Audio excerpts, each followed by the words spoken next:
10 hands, teaches Agama.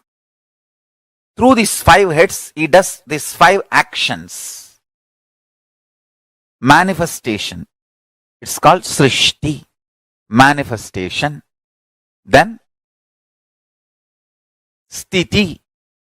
Sustenance. Then Samhara. Rejuvenation. Then Prabhava. Pulling out of delusion.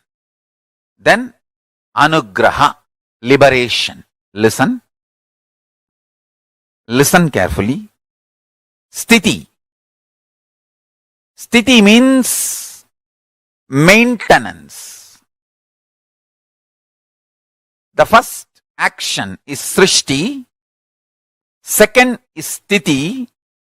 Third, Sthiti means maintenance. First, Srishti, manifestation. Sthiti, maintenance or sustenance. Samhara, rejuvenation or dissolving or destruction, whatever word you want to use.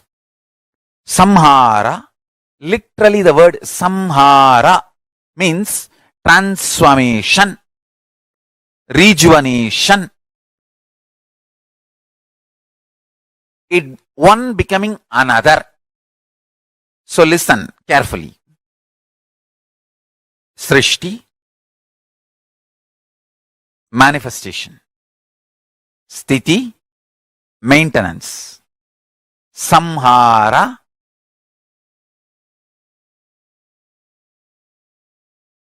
rejuvenation. Prabhava, pulling out of delusion. Anugraha, liberation. Understand, this is the universe. This is Prapancha. Universe word is too small. Whether universe or multiverse, all these words are too small. Prapancha is also too small. Paramashiva is the only word I can use because that is the ultimate word. No other word can be used even to describe Paramashiva. Understand? The Kailasa knowledge, Paramashiva Jnana, is principles. When that comes to Sanskrit, it becomes concepts. When that comes to English, it becomes long sentences. That is what I am explaining, I am expressing. Please understand, meditate on this.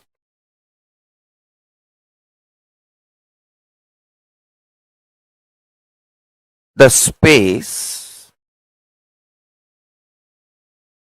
extreme heat and extreme cold together.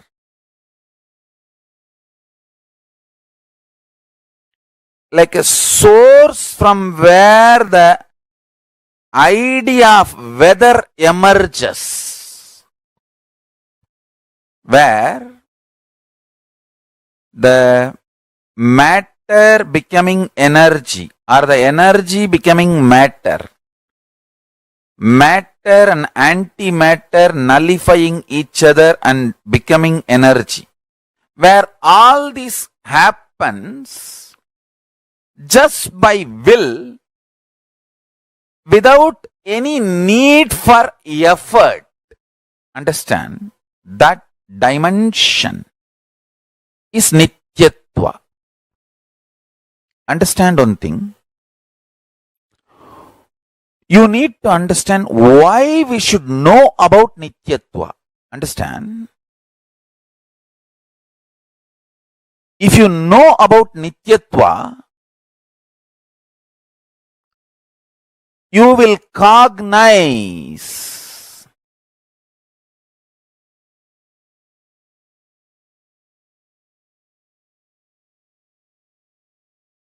the basis foundation of your existence is Nityatva. Anything anything you cognize as the foundation of your basis, that becomes your basis. Understand? Because you strongly believed length, breadth, depth is your foundation. That is the fundamental principle on which you exist. You are pushed into this length, breadth, depth dimension. If you decide to cognize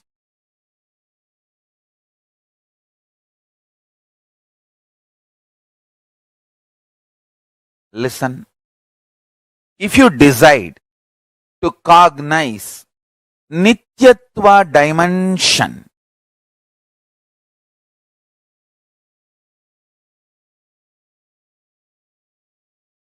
your inner space will be so beautifully attracted to that Nityatva dimension.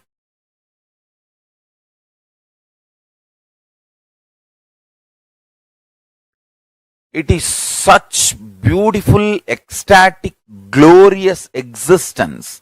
By knowing about it, you will be attracted to it. That is the beauty of it. Energy becoming matter, matter becoming energy. Anything becomes anything. Big Bang becoming black hole becoming Big Bang. Creation, maintenance and rejuvenation, all this happens in that Nityatva space just by will, without any effort. The effortless existence zone. To establish yourself in that effortless existence zone, you just need a simple cognition, understanding, conviction about that space existing in you.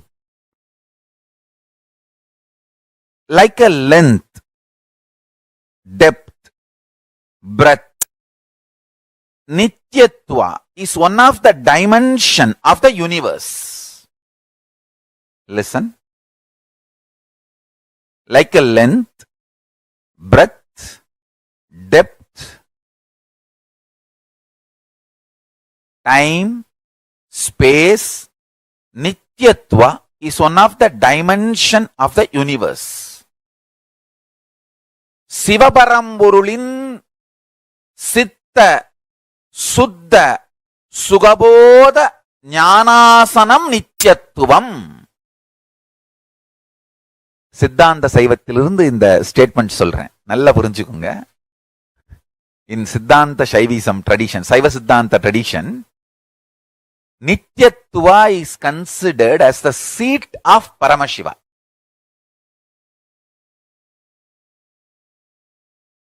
Understand? Like a length, breadth, depth, time and space is the dimensions of the universe. Nityatva is one of the dimension of the universe. Actually, when you cross the level of length, breadth, depth, time and space, it is no more a universe, it is multiverse. Multiple verses exist. That is why Hinduism has multiple gods. It's not that only one God exists. Actually, multiple gods exist. Because the Hindus have gone into the depths of the cosmology.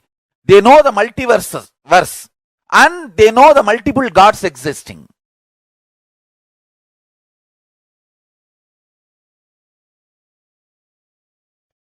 Many people who are working to understand the secrets of the universe try to raise a doubt. When there is so much matter generated during the Big Bang, why so much antimatter is not generated? The question is wrong. Please understand. Matter and antimatter is always in balance. If any one gets imbalanced, immediately the Big Bang or black hole has to happen to balance it. Understand? overflowing matter, overflowing antimatter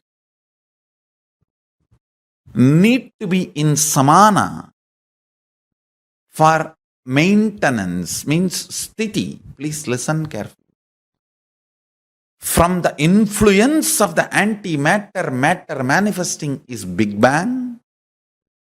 From the influence of the matter, antimatter manifesting is black hole. If there is a sustenance, life perception, matter and antimatter is balanced, enough and equal amount of antimatter also is produced when matter is produced. Antimatter means, listen carefully, Paramashiva clearly defines all the thought currents, emotions, patterns which is there in all of us, which is responsible for our functioning, but which is not perceived as material, is antimatter. Listen. Which is there in all of us, patterns, emotions, thought currents, feelings, experiences, which is responsible for our functioning, our existence, which matters for our existence, but which is not perceived as material, is antimatter. Enough quantity of antimatter also is released along with matter. Person who understands antimatter matters for life starts making the cognitions related to antimatter. I tell you, how much you avoid poison, poisonous food, toxics in your system, that much you need to avoid toxic patterns and poisonous patterns. But unfortunately, you always recognize matter as existence and never recognize antimatter. You don't give the due right to the antimatter in your life and fail, land in accidents and collapse. If you cognize the higher reality about the antimatter, your life will be a powerful manifestation of completion, fulfillment, higher form of existence. Understand? The first powerful cognition you need to cognize, whatever you perceive as matter, existence of your life, equivalent amount you need to perceive, cognize the antimatter component of your life. Antimatter, avyakta, unmanifest, drives the matter. Antimatter is the energy source of the matter. The avyakta manifests as vyakta, and avyakta continues to be the driving force of the vyakta.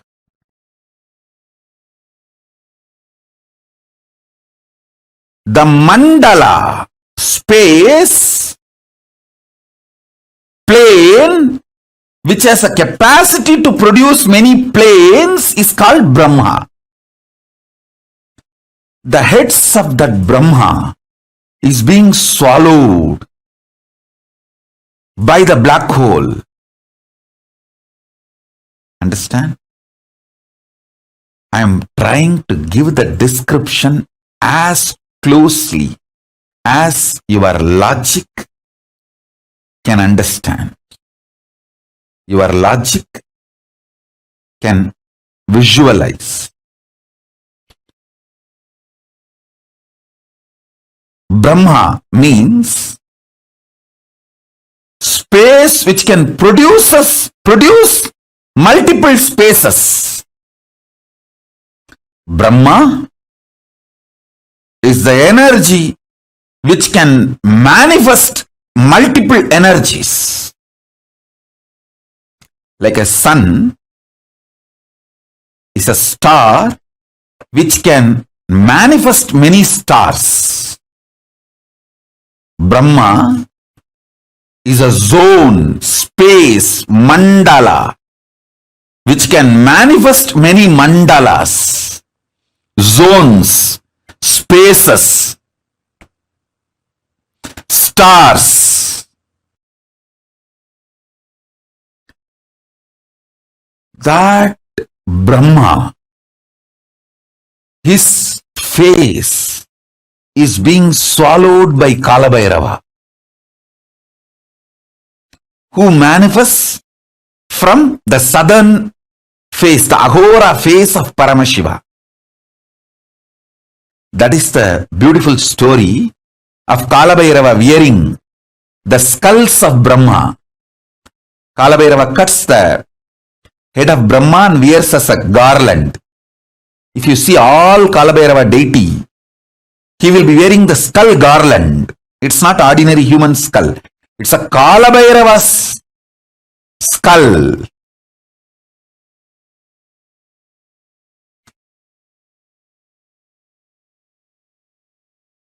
Sorry, Brahma's skulls. Kalabhairava's skull mala is made of Brahma's heads. It's not ordinary human skull mala. He is wearing Brahma Siras, Brahma Siro Maladari.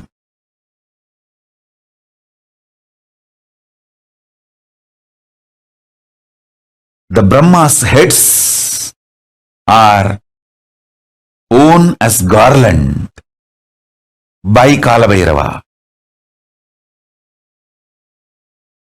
Deeply listen. Paramashiva, his five-phase creation, sustenance, rejuvenation, putting in delusion, liberation. This five-phase, Srishti, Sthiti, Samhara, Tirobhava, Anugraha. In this five-phase, the Samhara, rejuvenation phase, from that manifests Kalabhairava, cosmic black hole that swallows Brahma's heads, Brahma Kapalas. Paramashiva, as Kalabhairava, wears the garland made of Brahma's skulls. What is the Brahma's skull, Brahma's head?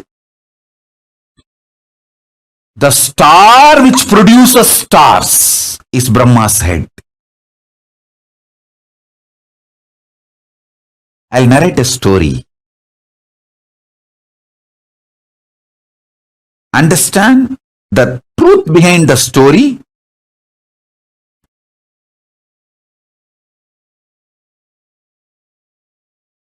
So you can understand the principle I am going to explain. The principle I am going to explain is science of rejuvenation through collective integrity. You can understand that principle if you understand this story.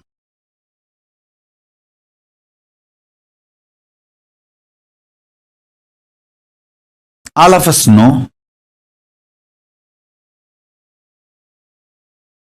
Paramashiva gave Sudarshana Chakra to Vishnu. O Parandama, forgive me. In any way, I portray you, create any misunderstanding knowingly or unknowingly. I'm just trying to narrate the story of Kailasa in the human language which is very inadequate.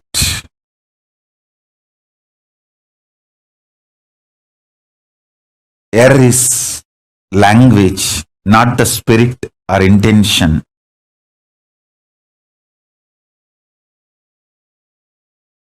Listen to the story.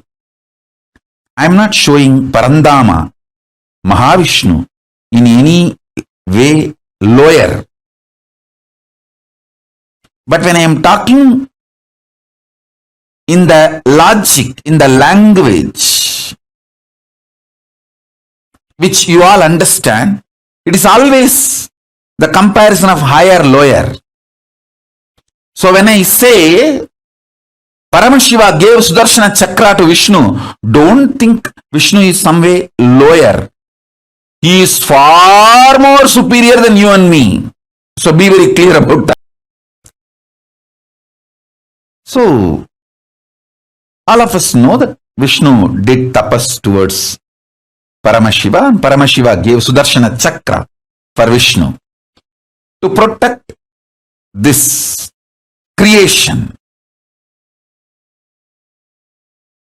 And once Daksha, the Brahma's son, did tapas towards Vishnu and got the boon, Vishnu should protect him forever. Vishnu also gave the boon. And unfortunately, Daksha messed up with Paramashiva directly in the issue of Sati, means his daughter, Daksha's daughter Sati. She wanted to be with Paramashiva, but Daksha had his own opinions and he is so highly opinionated due to his ego and arrogance, and he tried to fight with Paramashiva, and that stupid things were going on, and in his extreme attachment for his daughter, he started going against Paramashiva, but finally he went against his own daughter. That is the delusion and the blind spots. When you create a delusion and delusion-based anger and violence, it will not be directed only towards your enemy. It will be directed even towards the people whom you love, and finally it will direct itself towards you, and it's like a suicide. That is why the blind spot-centric arrogance, the delusion-based arrogance and violence is always not just murderous, it is suicidal. So this guy, Daksha, got into that mess. And again I wanted to tell you all, based on this story which I am narrating, don't try to underestimate Daksha also. He is surely far higher than you. So these are the stories from the different plane.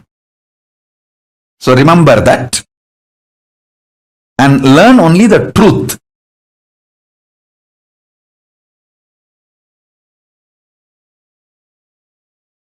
Learn the truth that you should not get into the deluded arrogance and deluded violence and deluded vengeance. Learn the truth and don't try to judge Daksha. Anyhow.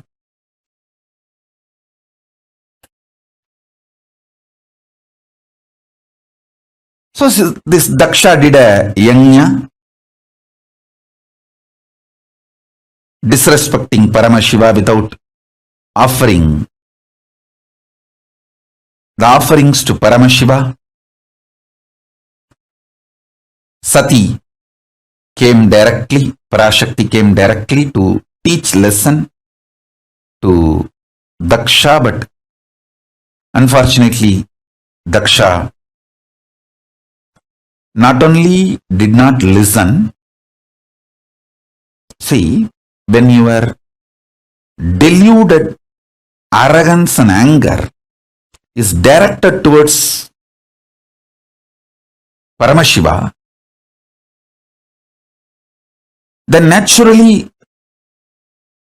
it destroys you. So this fellow, his extreme attachment to his daughter, he developed anger towards Paramashiva. Finally, that same anger, due to his delusion, he directed it towards his own daughter, for whom he developed anger towards Paramashiva, and then finally that anger destroyed him. He directed that same anger on Sati, and Sati just gave the body back, the body given by Daksha. She just threw it back, because Daksha prayed to Devi Parashakti and begged for Parashakti to come down as his daughter. But the fool has forgotten. He brought Parashakti herself as his daughter, and he became deluded. Anyhow, you all know the story that she gave up the body Daksha gave and showed her original form of Dasamahavidya, that she is Parashakti. And then Paramashiva manifested as Veerabhadra to come and teach a lesson to this Daksha's arrogance. Vishnu is caught because he gave a commitment to Daksha. He gave a word to Daksha that he will protect Daksha forever. He has to maintain his integrity. So, when Paramashiva came directly to finish the Daksha Yajna in the form of Veerabhadra and Daksha, to teach lesson to the Daksha and Daksha's, to remove Daksha's arrogance, Vishnu saw what can be done. One side, my integrity, my commitment to my disciples, my devotees, that I have given a word, I will protect him forever. Other side, Paramashiva. What to do? He decided, okay, let me try my best to keep my words. With all Paramashiva gave me. So, he took the Sudarshana Chakra and said, Paramashiva, this is the greatest weapon you gave me to protect this creation. And I have given a word to this fellow, Daksha, that I have to protect him. Because I gave a word, I will protect him forever. My maximum capacity to protect is Sudarshana Chakra. Now I am sending this towards you to protect my integrity, to keep my integrity. So he sends the chakra towards Paramashiva. Simply one of that Brahma Kapala, which Paramashiva was wearing, that Kapala just swallowed that Sudarshana Chakra. Like a murku. And if you know the Indian snack murku, how you grab the murku and smash in your mouth. Same way, one of the Brahma Kapala Paramashiva was wearing, it just grabbed that Sudarshana Chakra and bag over and kept it under his teeth. And then Vishnu looked at Daksha and said, see, my maximum capacity is my Sudarshana Chakra. I have sent that. So I have tried everything possible by me to keep my words, to protect you. Now, nothing more can be done, and he returned to Vaikuntha. He went back to Vaikuntha, and of course you all know the story that Veerabhadra came and cut the head of Daksha to teach a lesson and remove his arrogance. Then Daksha's wife comes and cries to Mahadeva and prays to Mahadeva, and Mahadeva says, I am not against him, I am only against his arrogance. So, he is not my enemy. Only the part of his arrogance need to be removed. The arrogance need to be taught a lesson. So, he removes the cancer. And gives him back a different head, a goat head, and gives life to Daksha.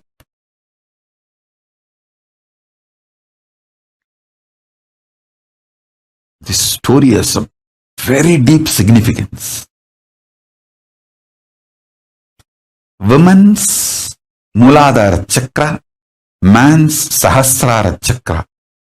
This too is the source for a child to manifest. So, it is this fellow's arrogance from that biomemory. Sati's body also had one component. That is the reason Sati gave up that very body. So naturally, if his head is punished, that is enough. He doesn't need to lose life. You all need to know, life is prior to body and it will continue to exist even after body. The beauty of studying Hindu Puranas, it is not just history, it is principled, philosophically defined, real history. All of you need to know.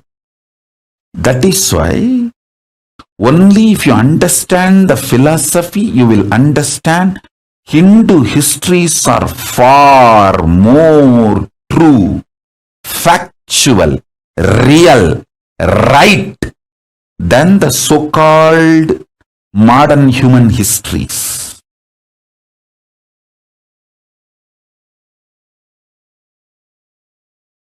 So-called modern human histories.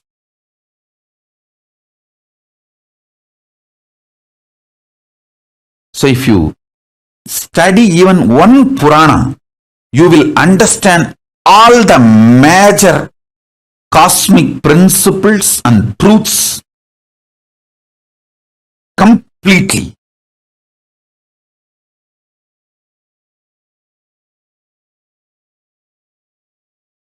It's a very powerful revelation, very powerful truth.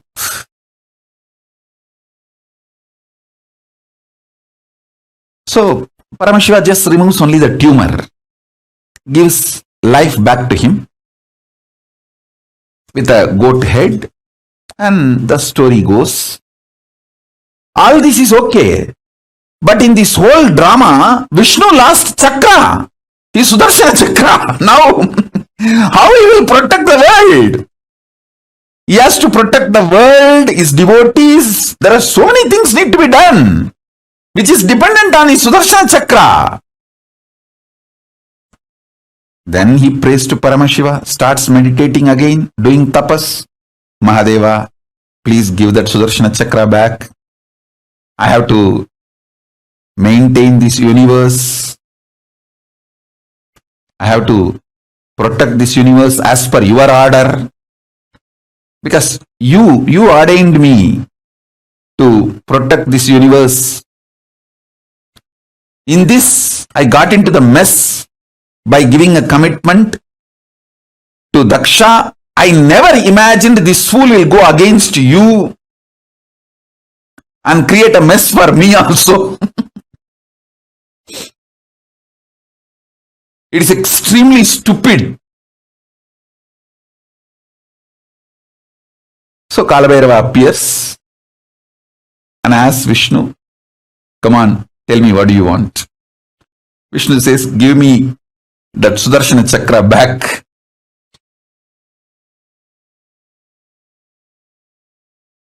And Mahadeva just looked on the skull garlands he was wearing. Hey, where is that Sudarshana chakra? Who is having? One skull said, I'm only having it's in my teeth. I just grabbed it because I was the nearest one when the chakra was coming. I just grabbed it and it's in my teeth.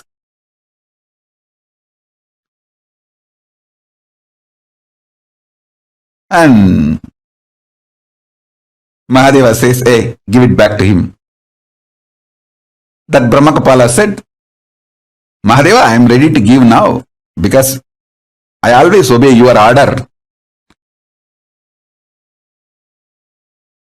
Immediately I will give it back. But I want him to do completion. How dare he sends his Sudarshana Chakra towards you? Let him reenact how he did it. Then I will give it back. See, listen. Without the background music, you see anyone's dance, it not only it lose the context, you will laugh like anything. Without the background music, if you see anybody's dance, you will laugh like anything because it will look like a joke, comedy. Same way, without the emotion, see, when somebody acted out of anger, without the anger, same emotion, same spontaneity, if that person acts out the same thing, it will look like a comedy. Completion is all about making all your past lose its importance or its power over you. So now, Vishnu does the same act. How he spontaneously sent his Sudarshana Chakra without the same emotion. Then this Brahmakapala, he laughs loudly. In that loud laughter, that Sudarshana Chakra comes out and falls on the ground. And Vishnu touches Mahadeva's feet. From the Mahadeva's feet, he receives the Sudarshana Chakra. O Parandama, forgive me. Anyway, I portrayed you in a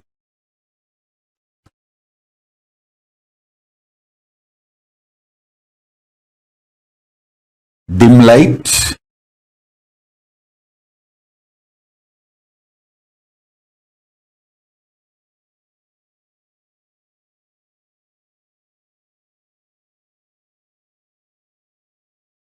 All of you listen. Once again, I want to repeat. Don't ever underestimate Parandama Mahavishnu listening to this story. The story is told to show the greatness of Paramashiva, but not to show Parandama in any dim light or low idea. So be very clear. Understand the principle.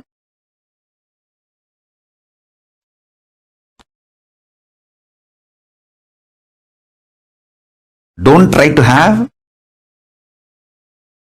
low idea even about Daksha. So these cosmic stories, just understand the principle I am trying to convey. Don't try to do your own gadbad, your own judging and creating mess.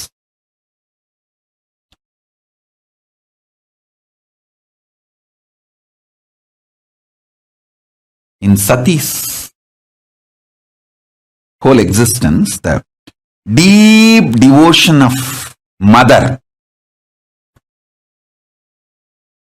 but the arrogance of the father, both got into her system. The muscle memory of the deep devotion of mother made her fall in love with Paramashiva, but the arrogance strain came from father's biomemory. That made even Sati disobey Mahadeva and come from Kailasa to Mayapur. Mayapuri is the present day Haridwar, to teach lesson to Daksha. Mahadeva told, hey, he will not listen. She should have obeyed Mahadeva's strategy, but the strain of Daksha because of Daksha's own biomemory, she thought she can teach a lesson to Daksha. She taught a lesson in a different way, but anyhow, understand the story, whatever has happened. And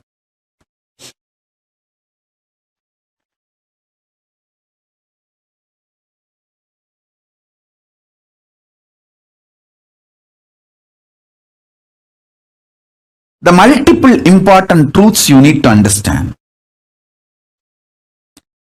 Even if the black hole swallows, the thing swallowed by the black holes does not die. It continues to exist in a different plane. For example, if the Brahma's head is cut off, it is supposed to be dead.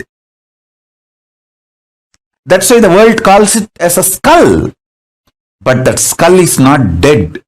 It is so powerful even to swallow the Vishnu chakra. Sudarshana chakra like a muruk snack. So listen carefully.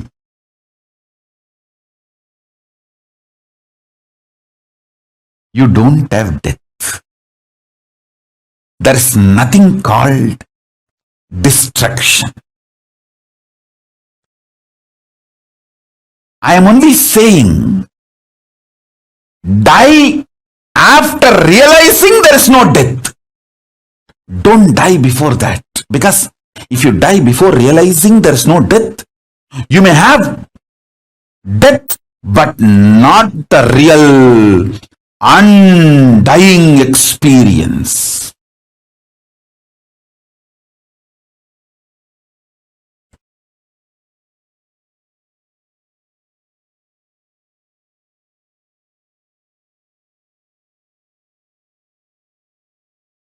Listen carefully.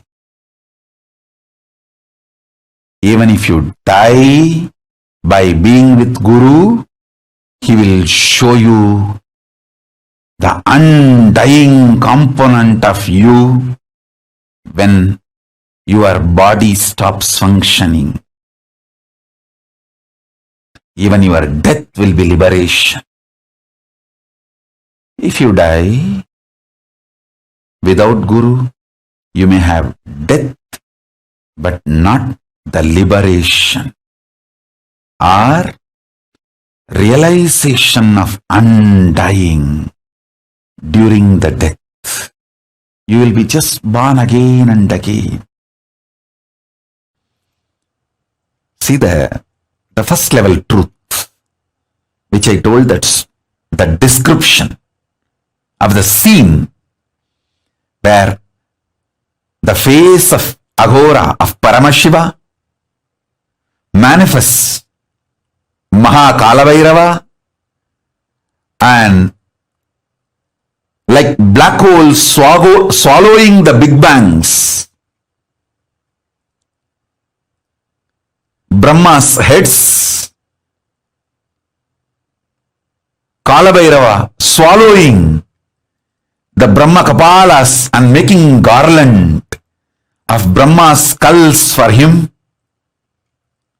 Understand, that is the most beautiful Dhyana sloka in English for Mahakala.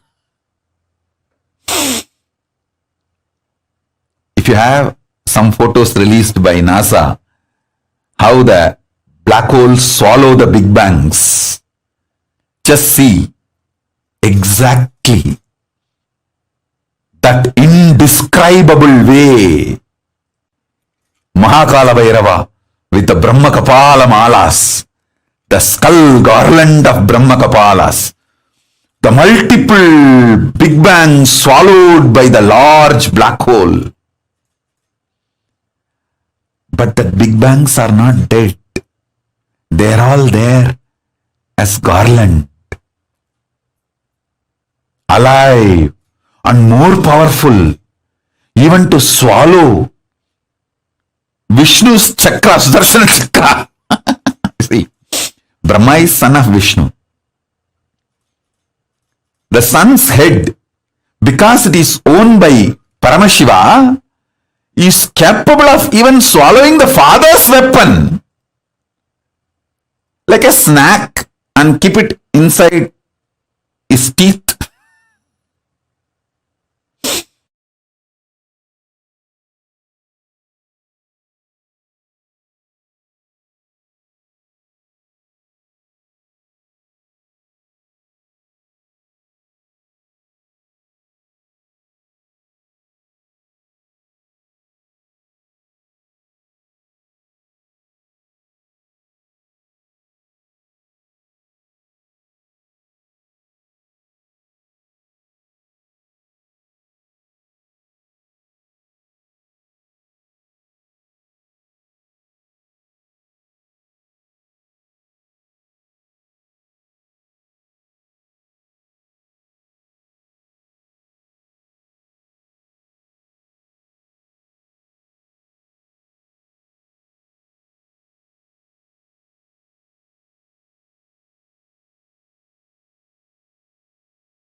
Swamiji so beautifully has described to us the happening of Lingodbhava in such the whole story, I mean the Chakradana Swarupamurti form story, in such a beautiful manner. See, the way we understand cosmology, the way we understand the happenings of the cosmos is very limited because we all always perceive it from our patterns. Swamiji, there's a whole universe we perceive from our patterns. Whenever you try to understand the universe, the Brahmanda, two things. One, Brahmanda, the macrocosm, is a reflection of the Pindanda, the microcosm. The essence, the exact thing that you will find in the vast universe is that exact thing you will find in the deepest core of your inner space. Look at how the atom, from that atom to universe, the same spiral galaxies that you see, how the star around the star's planets rotate, and even the Milky Way, everything is in a spiral. Same way the atom. Look at the atom. Atom, nucleus, neutron, proton, electron, all of these. They also rotate in an orbit. The vast, the biggest of things that you can observe and notice, minutest of things that you can observe and notice, both of them are existing in the same principle. Their life source, the way they function, is in the same principle as we see the microcosm function. Because ultimately, the universe, the Brahmanda, the macrocosm is very tightly knit, connected to the Pindanda, to the microcosm, in you, in me, in all of us.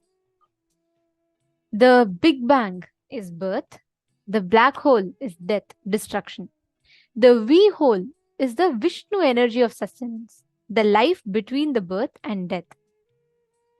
You would have never heard. Have any of you heard this V hole, hole, and V hole, gray hole, and hole? We mostly only know about black hole, okay? But this, this gray hole, V hole, and the hole, the way we understand, the way we see universe versus the way we see universe through Swamiji's eyes is so different. It is so beautiful the way Swamiji explains how the whole vast universe is tightly connected, knit in our inner space. Understand what you see as the Brahmanda, they reflect one principle of the Pindanda, the microcosm. When we say the Big Bang, the creation, the universe started with a Big Bang. That creation is the birth aspect. When we talk about black hole is a destruction. Everything gets sucked into the black hole. We talk that aspect is the death aspect. Next is V hole. V hole is the Vishnu energy of sustenance. This is between the Big Bang, after the Big Bang, and before the black hole. This area is the V hole. If you want to postpone black hole happening in your life, start celebrating more and more. You will have access to the dimensions and realms of the cosmos and consciousness. For you to experience the higher dimensions, you just need to start being excited about life. You need to start celebrating life. Next is grey hole. Grey hole is throbhava, delusion, where things are not as you perceive them to be.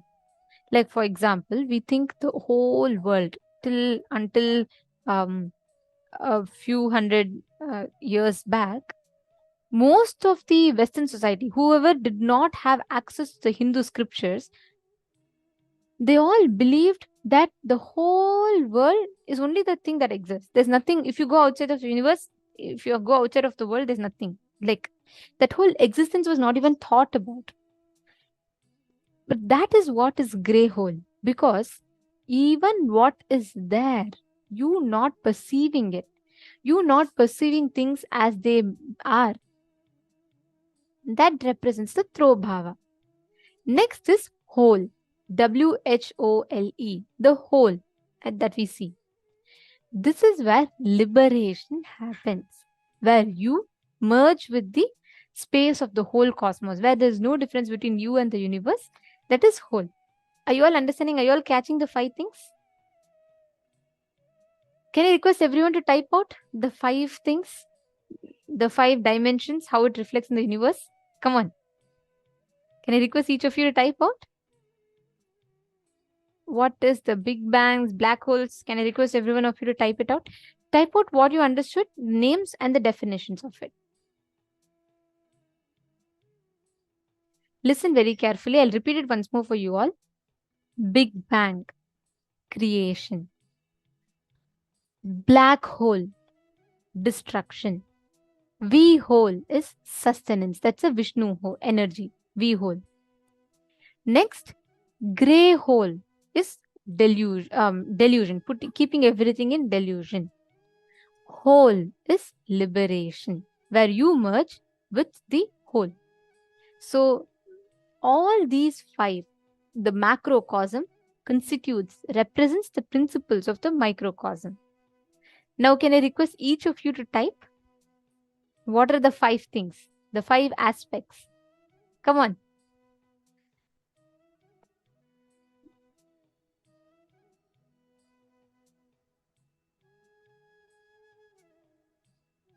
Sunil Yadav ji, you're asking how to strengthen the Shukra, this thing. See, when you have Shukra, any time you connect to Guru, all the ventures you want to make, take steps for that. Any step you take, Shukra will just blindly give you. Means anything you ask for, he will give you. It's a very auspicious graha actually, Shukra. It's a very auspicious energy to connect to.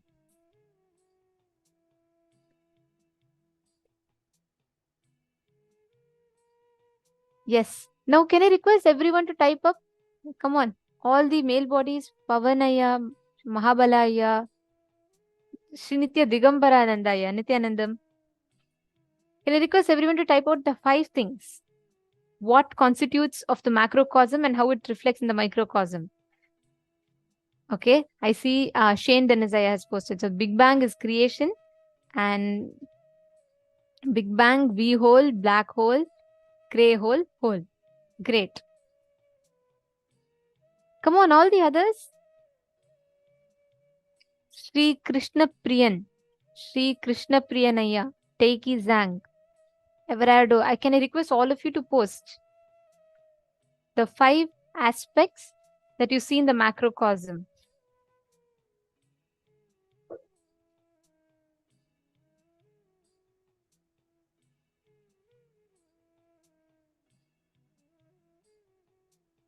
Now, this same principle, when you start applying in your life. Yes, thank you, Masonera. I see many more of you have posted now. It's not be whole, Ma Virupaksha, it is V whole, the letter V. Vishnu, V as in Vishnu, V whole. I'll project it for you all once so you all can see it.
Write down. So here is what I was explaining to you all about the 5 points which Swamiji mentioned.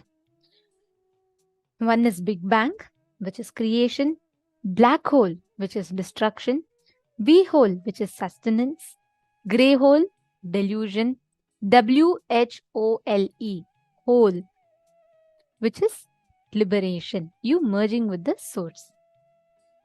Can I request every one of you to please type this? It's very important that we understand. Can I request each of you to please type out this in the chat, the 5 aspects.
Okay.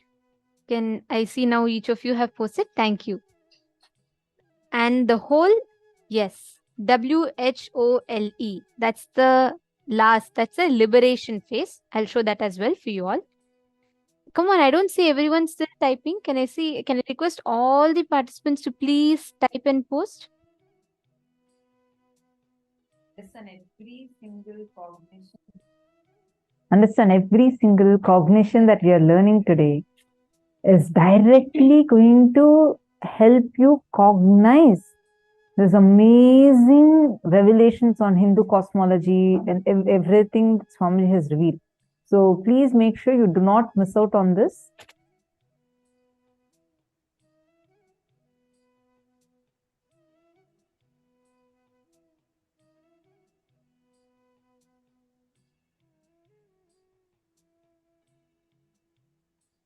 Yes. Now, see, one of the most important aspects. Knowing, if you know the Pindanda, you will know the Brahmanda. Just when you start identifying, when you start scanning, when you start manifesting the powers, please understand, if you cognize, most of the times we are unaware, we have blind spots in our own self. If you complete all the internal blind spots, anything on the outside will be visible to you. The universe will unveil itself to you. Understand, there are so many things in the universe. There are so many vast things that are happening in the universe. Just if you cognize, you are that universe, you are that expanse, you are not just this form. If you cognize you are beyond this form, you will not have a limit. See, anything, if someone touches you in your body, you will know, is it not? If someone touches you, if some ant is climbing on your leg, you will know. You don't need to say, oh, let me meditate on my leg, let me scan if there's an ant. No, your body automatically feels it. Why? Because it is a part of you. You feel it's an extension of you. Same thing if the ant is crawling on the ground right next to you, you will not even realize, you will not even feel it, because you already cognize a separation between you and the ground. Every time you cognize a separation, you have set a frame. Only because of that, you're not able to see, you're not able to know everything that is happening in the universe. If you just cognize you are this vast expanse of the universe, you will know precisely what it is, and you will be able to know anything happening anywhere in the universe. Understanding? Now, with this same understanding, we are all going to be manifesting the power of remote vision, where you will be able to see anything, anywhere, in any of the places. You will be able to scan and identify precisely what is happening in any chosen place, any place of your choice. So that's the power we are going to be manifesting. And joining with us for this segment is Ma Nitya Devasmaranananda and Ma Nitya Brahma Yogananda.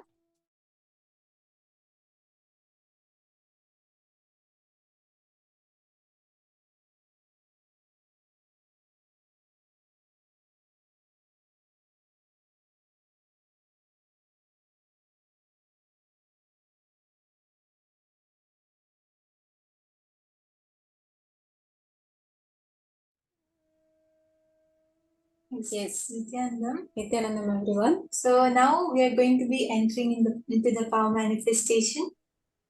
So with this same context, that all of us, every single one of us are part of the vast universe. Whatever is in our body, whatever microcosmos, the pindanda which we have inside us, is the same Brahmanda which is all around us, which is the whole universe.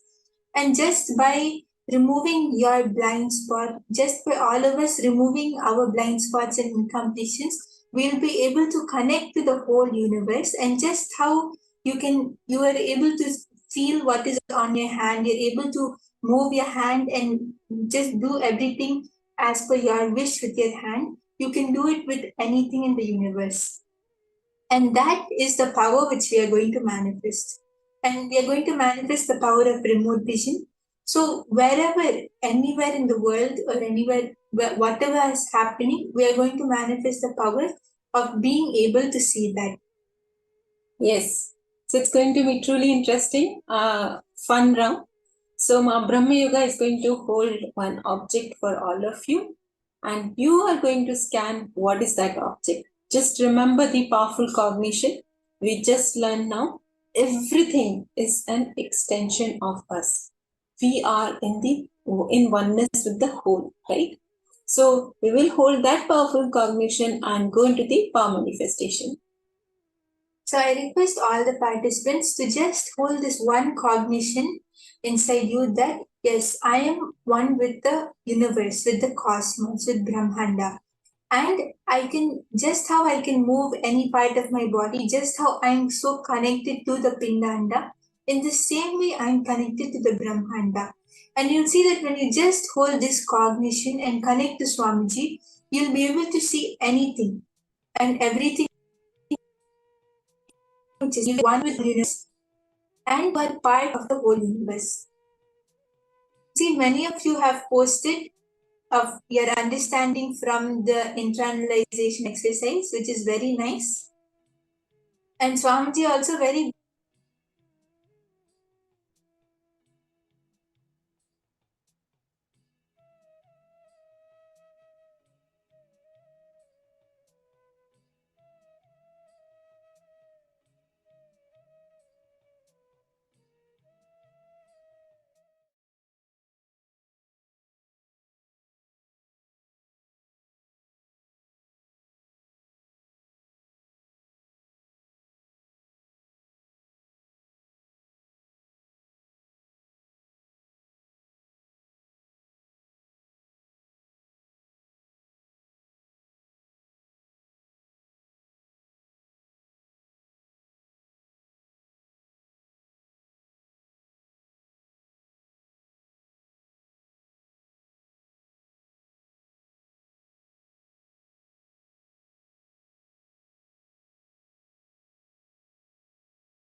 yes.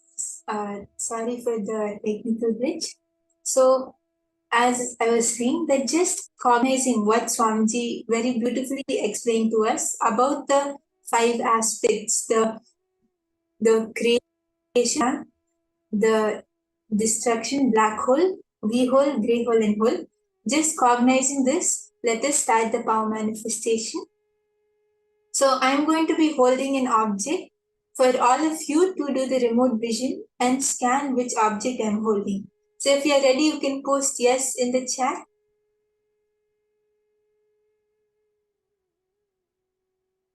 And if all of you have Ashta, do not miss to apply it. Please quickly apply it on your third eye. Let's all remember to sit straight with your head, neck, and spine in straight line. These are the basic must-dos when we are manifesting the powers. And remember to chant Mahavakya.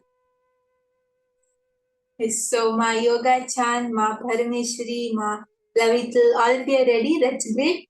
Ma Isabella, are you ready? Ma Nitya Prasada, Ma Indira. Once everyone is ready, we can start the power manifestation.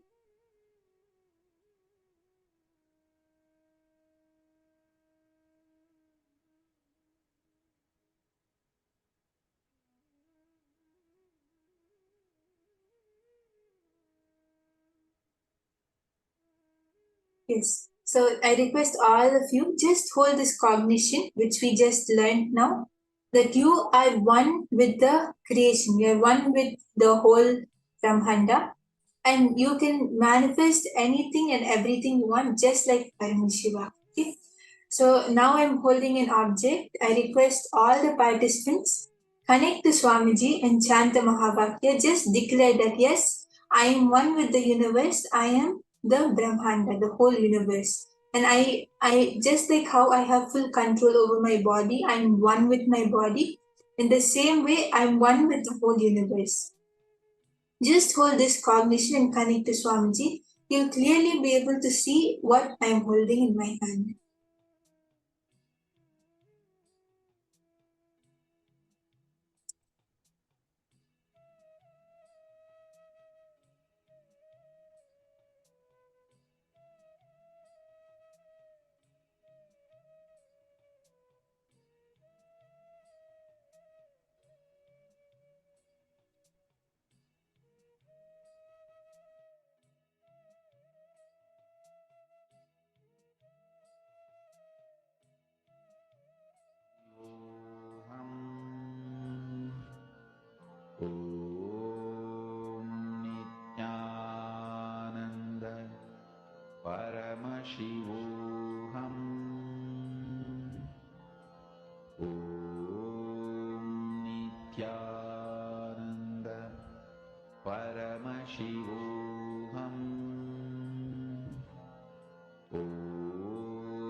So you can see more participants are also ready. Ma Chante, Ma Donna, Ma Jessica, all of you have said yes, that's great. Sunil Yadav Bhaiya, Sri Krishna Priya, all of you are ready. So I request everyone to continue chanting the Mahavakya. Just connect to Swamiji and look through your third eye and see what object am I holding in my hand. And please do not filter. Whatever is coming in your third eye, just write it down. Please share in your chat. But do not judge, do not filter.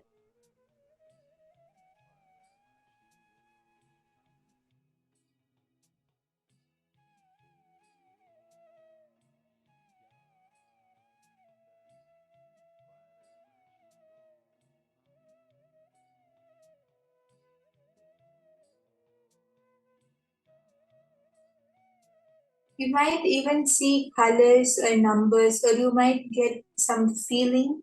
Whatever you're able to, whatever Swamiji is showing you, you can post that and you can write that down. You don't need to think that, okay, I'm sure it wouldn't be this or it wouldn't be that. Whatever Swamiji shows, you can put that. And just remember to connect to Swamiji. We don't need to do any guessing or anything. Just if you connect to Swamiji, you'll see that the answer will clearly come in your third eye. And you'll know that this is the answer which Swamiji is showing me.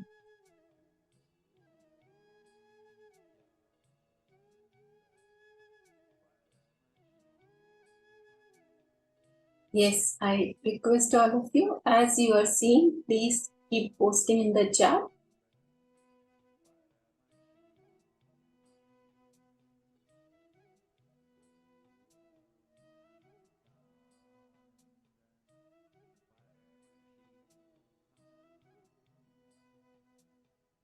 Okay, so Ma Sonia Rao has posted something bright and shiny, sharp, good energy, holds energy. Okay. And yes, I can see many of you have posted. Ma Diana has posted something around your neck, some kind of jewelry. Okay. And Ma Amanda has posted red fringe, cloth covered, decorated fringe. Okay. Ma Sonia Rao, you saw dark blue or green. Okay. I request everyone else also, the moment Swamiji is showing you anything, you can post it in the chat.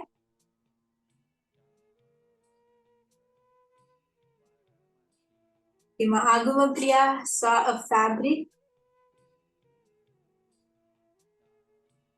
metal, golden. Okay. Ma Parameshwari is seeing Sri Yantra and Atmalinga. Ma Donna saw a copper cup, a necklace, and brown color. Okay. Yes, so Ma Isabella, were you able to see anything? Ma Shalmeni, whatever you're able to see, you can post it in the chat.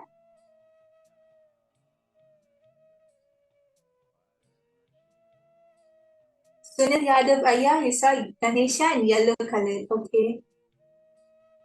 Yes, I request everyone else also to post. I'm going to show the object now in some time.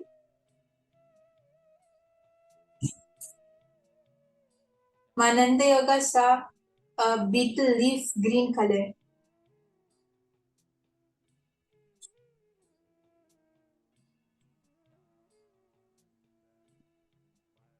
Ma Jignesh Priya saw a metal instrument like a tambourine and a half orange shape.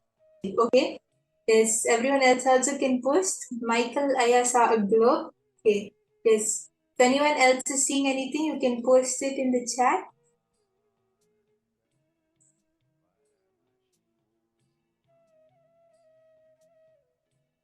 Ma Hongzu saw a yellow lemon red notebook and a deity. Okay, that's great. Yes, so anyone else is there? Ma Isabella, you saw a leaf. Okay. Yes, so I'm going to show the object now. Okay. The Alfaro Aya saw a statue. Okay. Yes, so I am holding Swamiji's Atmamurti, as you can see. So, yes, so many of you have actually gotten it correct.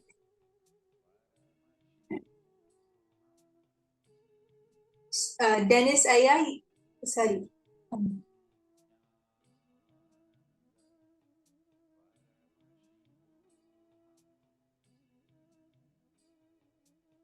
Yes, Alfaro Aya, you saw a statue which is correct because this is Swamiji's statue, which is great. And yes, many of you saw Ganesha, you saw deity. So all of you have manifested.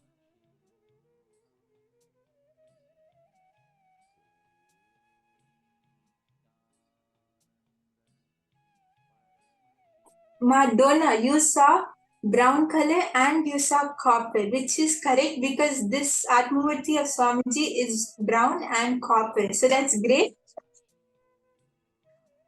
And many of you saw something.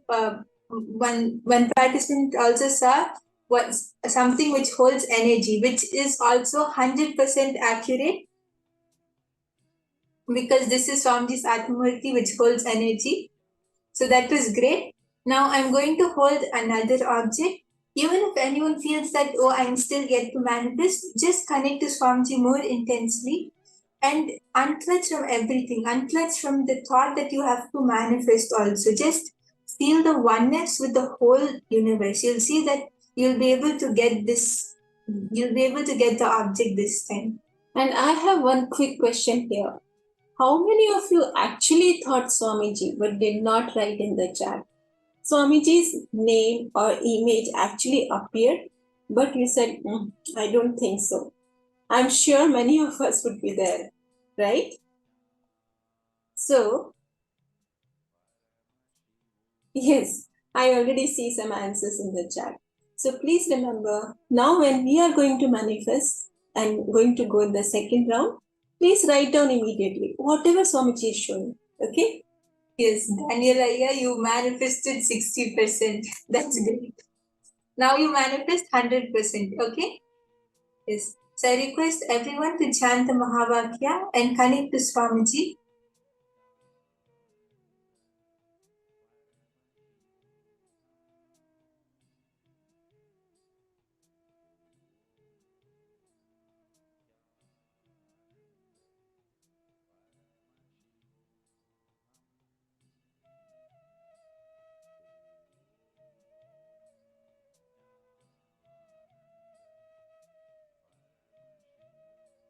Also, just wanted to acknowledge Alfaro Aya, you told on that small statue of Swamiji, which is 100% correct answer.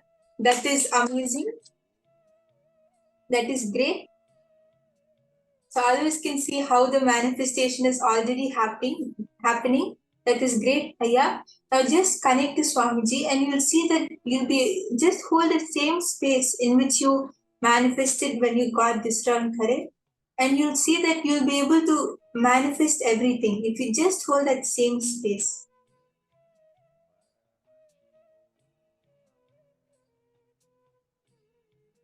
Okay, let's all sit straight and chant Mahavakya. Please connect to Swamiji, cognize that I am in oneness with the whole, and please see through your third eye. Swamiji will show you the object Mahabrahma Yoga is holding now. And I can also see many of you are very sincerely sitting in me, which is so nice to see. Just if you connect to Swamiji, you'll be able to manifest it.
Yes. And Ma Saroja, you saw a Murti and thought Ganesha.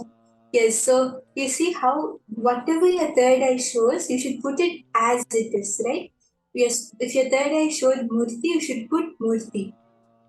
Because we should not add any of our own judgments in between. As the third eye shows, we should put it without changing anything or without adding anything in between. And you'll see that when you do this, you'll actually be able to manifest. And this is a very good example for all of us. How Ma Saroj actually saw a statue, but Ma understood as Ganesha and answered as Ganesha. So let us not make our own interpretations. Whatever is revealed in the third eye, let's write that down as it is.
Yes, as all of you are starting to manifest, you can even post on the chat. Ma Vera, you manifested turmeric on the feet of Dakshinamurti. That's amazing. You see how when the energy is so high, materialization is something which happens the moment the energy rises. So that's great, Ma Vera. You're starting to, your space shift is happening. So you just sit and connect to Swamiji. You'll even be able to see the object which I'm holding now. That just shows your deep connection with Swamiji Ma and the presence. The presence of the divine is there, and simply that auspicious blessings are being showered in form of the materialization. It's so auspicious. Yes, so many of you are posting, which is great. Ma Premarupananda has posted white color cloth and then small black Shivalinga. Okay, Ma Vera has posted a bracelet. Okay. Ma Diana, you saw metal, silver, and green stone. Okay. Ma Isabella, you saw a brilliant pearl. Okay, yes, I can see many of you are posting your answers. That's great. Ma Agamapriya saw a ring and jewelry. Ma Parameshwari saw a Rudraksha. Okay, Ma Diana saw something shiny. Yes, I request all of you to post everything that Swamiji is showing. Please do not miss on colors. If you are seeing any colors, do post them as well. Yes, Ma Sunil Yadav saw a Ganesha and 5 Mukhi. Okay. Ma Jignesh Priya Aya saw a long stick like a trishul.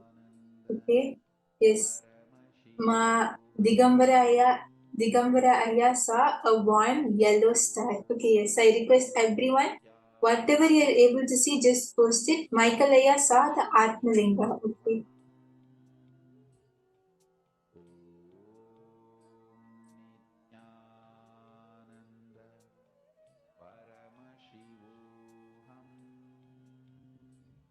Yes, Ma Ilka saw a Brazil and Ma Lavital saw fire. Okay, yes, that's great.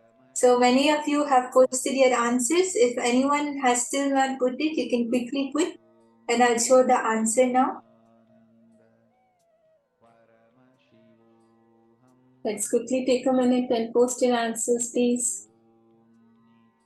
Shane Aya, what were you able to see? You can post whatever Swamiji showed you. If you saw any color or object.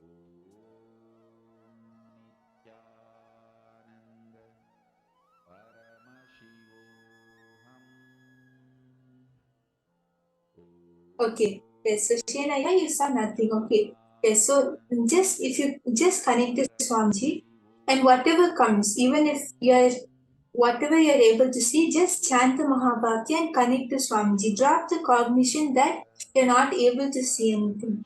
Just chant the Mahabhakya. You'll see Swamiji will show you clearly in your third eye, you'll be able to see the answer. And please understand, it can be in anything. It can be a thought also. So don't think that it's my thought. Whatever is coming to you, please write it down. There's no harm in writing it down. It is not possible that we are not manifesting, right? So you can even think of something, or you can have an image, vision of something, or you can smell something. It can be in any which ways. But please do mention whatever is coming in your inner space. Do not miss. Yes, and even Daniel Aya, Alfredo Aya, all of you can post whatever Swamiji showed. Ma Ki Sing Wang, what you can post what Swamiji showed you.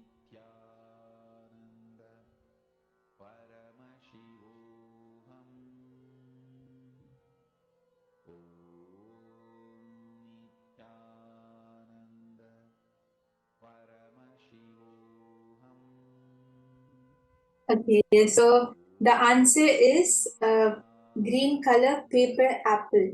So all of you can see this is a green color paper apple. So please have a look. There is a leaf on top of this. If you can see, there is a leaf on top of it. So here, when you are seeing the leaf, many of you had posted it in the last round. So it is right next to Brahma Yoga. So we all have manifested what she is going to show in the previous round. So yes, and Ma Diana, you actually saw green color, which was amazing because this is a green apple. So that was really nice.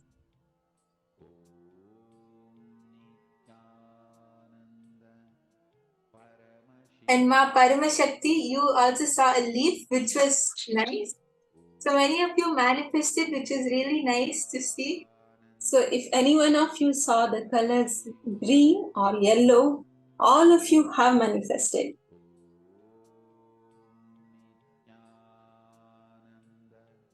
But even if you saw the word apple, that is also a manifestation. Apple, paper, anything. Or anything related to art, craft. So all of these are in the category of manifestation. Ma Paramashakti, you saw apple. That was 100% correct. That is great. Yes. So now I'm going to hold another object. And I request everyone to chant the Mahabhakya and connect to Swamiji. Whatever Swamiji shows you, it can be a material, color, object, number, whatever you're able to see, you can post that. So now I'm holding an object. Just chant the Mahabhakya and connect to Swamiji. And let us remember the powerful cognition again. Same cognition. I am in oneness with the whole, and I will be able to simply connect to the whole through Swamiji's grace, and will be able to see the item Brahma Yoga is holding now. Let's all connect to Swamiji.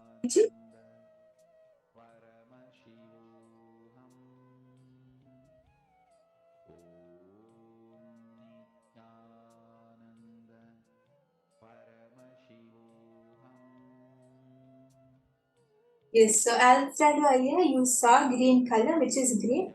Aya, as you're posting, as you're seeing, when you post it, that is when you'll see how the manifestation actually happens, and you'll feel that yes, I'm able to manifest. So as you're posting, as you're seeing, you can post it, Aya. And I request everyone else also, as Swamiji shows you the answer, as you're seeing the answer, you can post it in the chat. For Samadhi and Suprabhatam, wake up call, wake up song for Paramashivam. This Mahavagya is spiritual lullaby for you to fall into Samadhi. Suprabhatam, wake up song for Paramashiva to wake up in you. Just remember this one powerful cognition. This Mahavagya puts me in Samadhi. This is spiritual lullaby for Samadhi and Suprabhatam, wake up song for Paramashiva in me. For Paramashiva to manifest. With this one spiritual powerful cognition, chant this Mahavagya.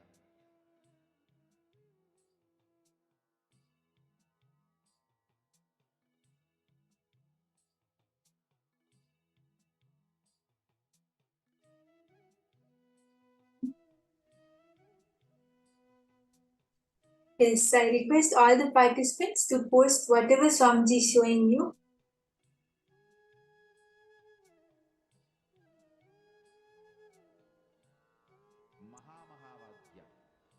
Let's, as we are seeing, keep posting. I request all of you. You can post simultaneously as Swamiji is revealing it in your third eye. Yes, I can see few of you have started posting. Ma Dahana, you saw purple color. Okay. Ma Dhyana saw white and a stone material. Ma Parameshwari saw a trombone. Okay, yes. I request everyone to post whatever Swamiji is showing. Ma Jean saw red. And Ma Hongsu saw a metal yantra. Okay. Yes. Ma Isabella, Ma Sharmini, what you can post whatever Swamiji showed you. Ma Alexandra, were you able to see anything? Ma Virupaksha, Ma Chunyu. Yes, Ma Parameshwari saw silver. Okay. Yes, I request everyone to post whatever Swamiji showed you. Anyone still has to post, you can quickly post. I'm going to show the answer now. Okay, so Ma Hongli Wong saw a tower-shaped keychain and golden copper color. Okay, Ma Diana saw no shiny. Yes. Anyone else has to post, you can quickly put your answers and I'm going to show the answer now.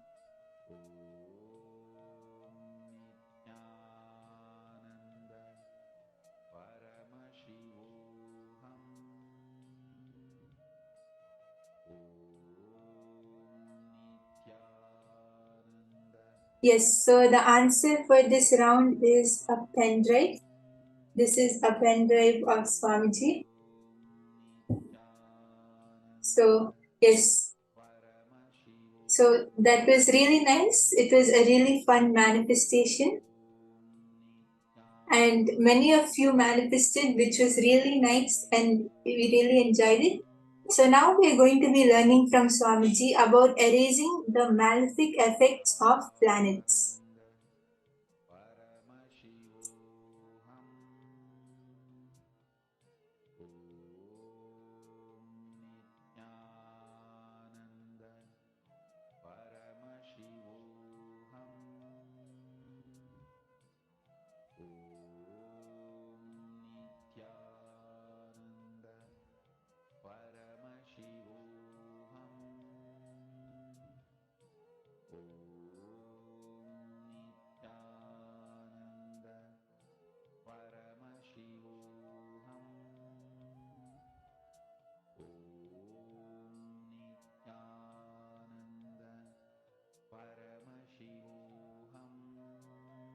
Yes, so let's all learn from Swamiji about how we can erase the malefic effects of planets.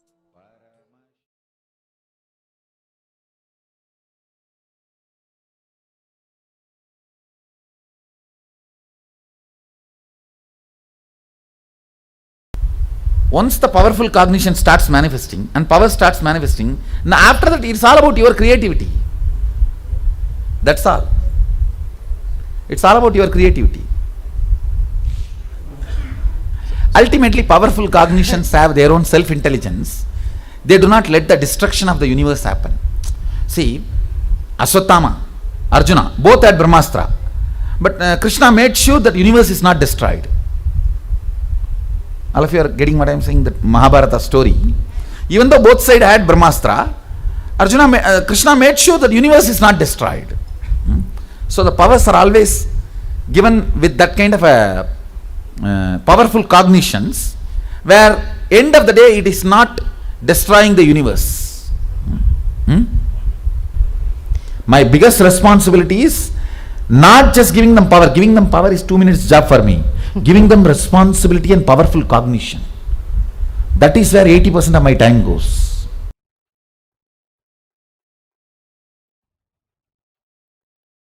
It is all one, like a downloading of the software, that's all. Just your system need to be detoxified to receive me, that's all. Nothing else. Increasing the depth of your cognitions, the cognitions with which you are playing and operating, thinking, increasing the depths of that cognition in every level of your personal life, thinking, business. For all your business problems also try to find solution from this powerful cognition itself. Then you will see you manifest powers intensely. Do not think these powerful cognitions are spiritual and your business and relationship problems need to be dealt with some other principle. No. These principles are capable of solving everything. Start dealing with everything with these principles, you will manifest powers. Because they will occupy much of your inner space.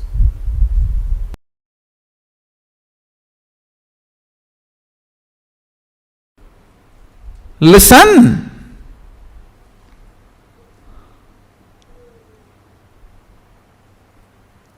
Listen to this fundamental truth.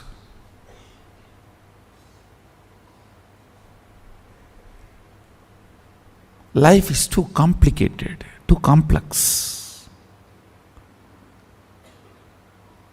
In this, your ability to hold your visualization in your brain is what I call determination. Understand, your ability to hold something in your visualization is determination. When you start enjoying the chemistry of determination, you grow something called will persistence. Determination is the curd from which will persistence is the ghee taken out. Will persistence manifests life. I tell you. Ability to hold these higher visualizations, ability to intensely feel this truth, ability to intensely integrate your being. See, ability of your brain's ability to hold certain visualization and hold certain truths, understand and digest all this are basic tools for liberation and enlightenment and manifesting powers. See, when I initiate all of you into powers, it is nothing but I just hold that power circuit and sit quietly, so all your brain starts reverberating in the same frequency. So this map becomes circuit in your system. See, if it is only in your brain, it is called map. If it can be reproduced, it is called circuit. That's all. You are not Sadashiva just only if you manifest powers. You are Sadashiva because it is truth. With this clarity, with this powerful cognition, I should not even say it is powerful cognition, it is just Satya. With this Satya, when you sit, even if you are playing in your Facebook, you can manifest powers.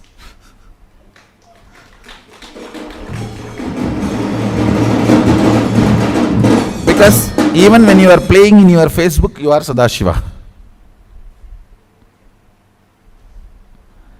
You are Sadashiva not because you remember and meditate, you are Sadashiva.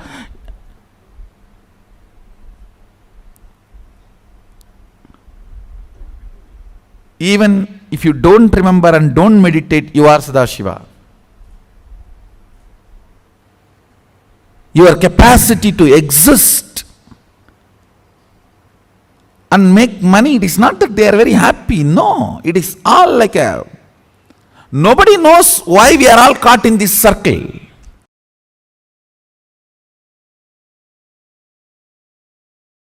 First of all, you need to consciously spend time in listening and internalizing to come to the conclusion.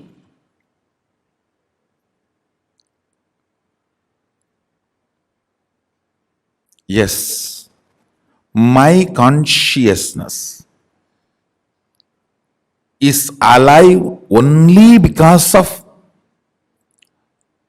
super consciousness. It is alive because it is extension of the super consciousness. If not, it cannot be alive.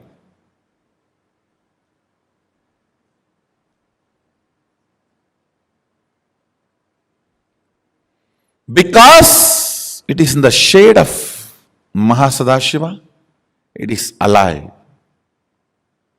Otherwise, it cannot be alive.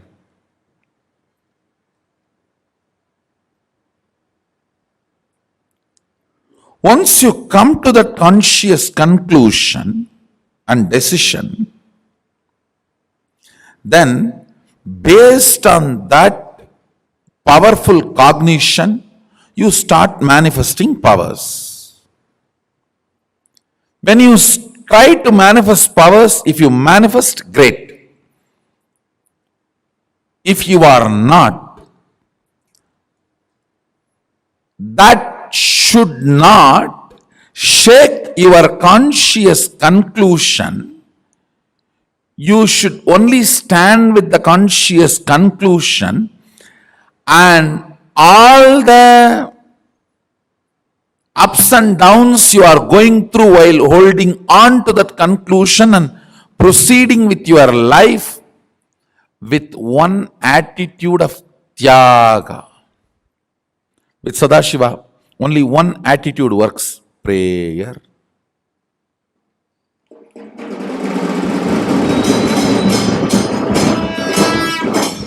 No bargaining. No bargaining works with Sadashiva. Other than prayer, nothing else works. Nothing else works.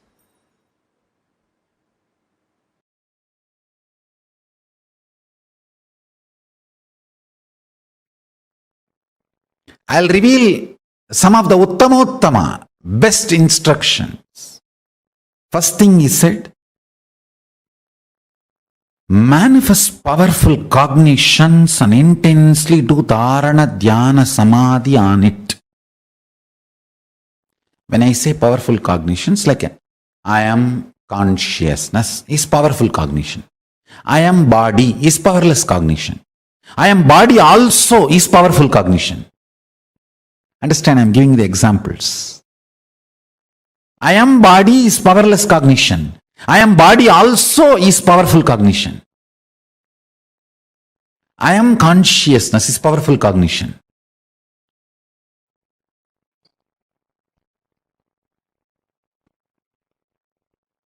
Collection of the bunch of powerful cognitions is Sankhya Yoga. Kapila compiled all the powerful cognitions together and presented to the world as the Sankhya philosophy. Sankhya Shastra, Sankhya Darshana. Listen.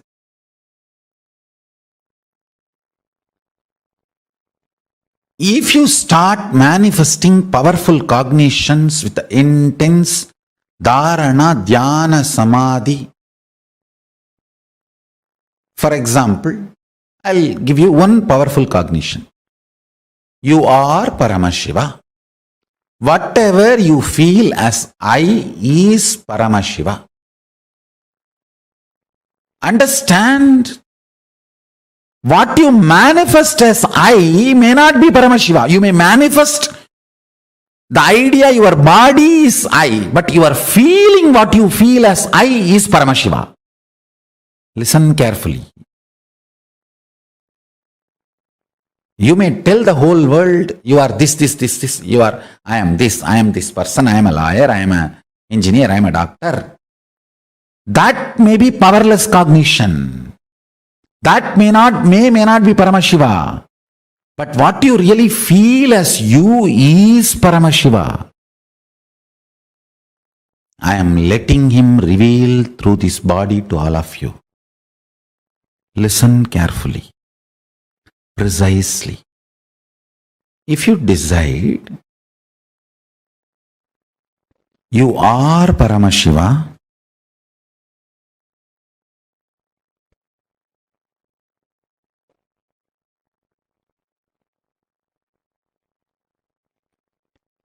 inhale and exhale with that powerful cognition you are Paramashiva.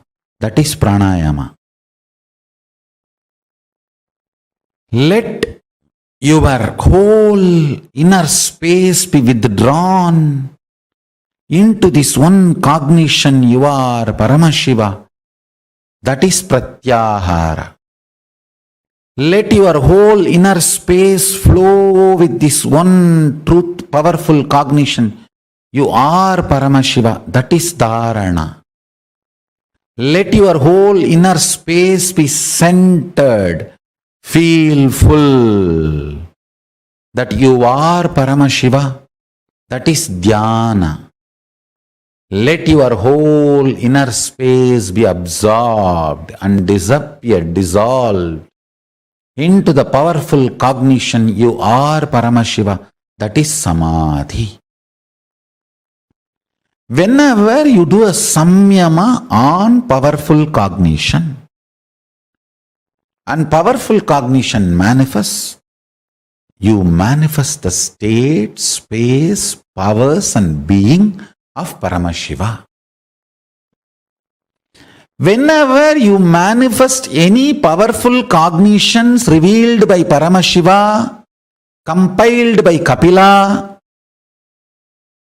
and be humble to the grahas.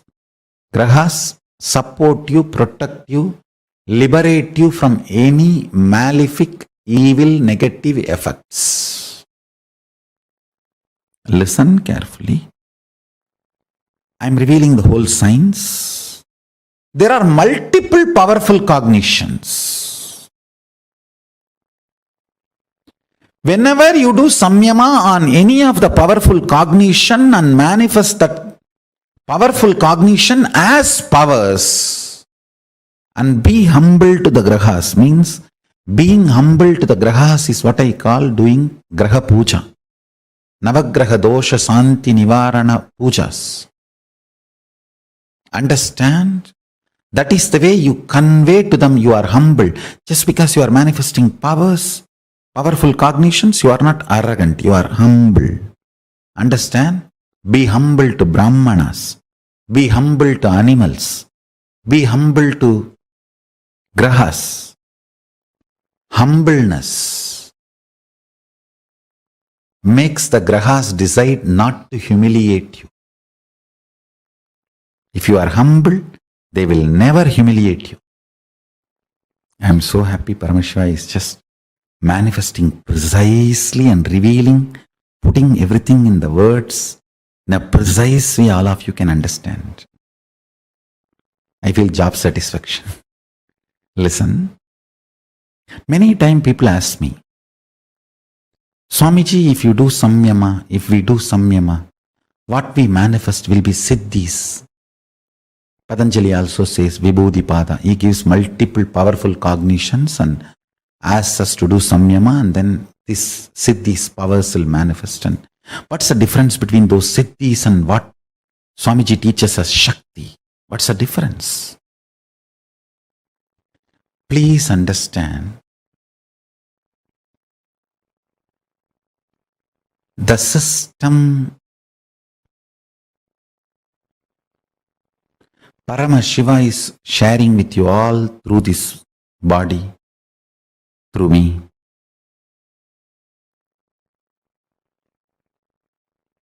Is starting with the fundamental cognition that you are Paramashiva, ultimate.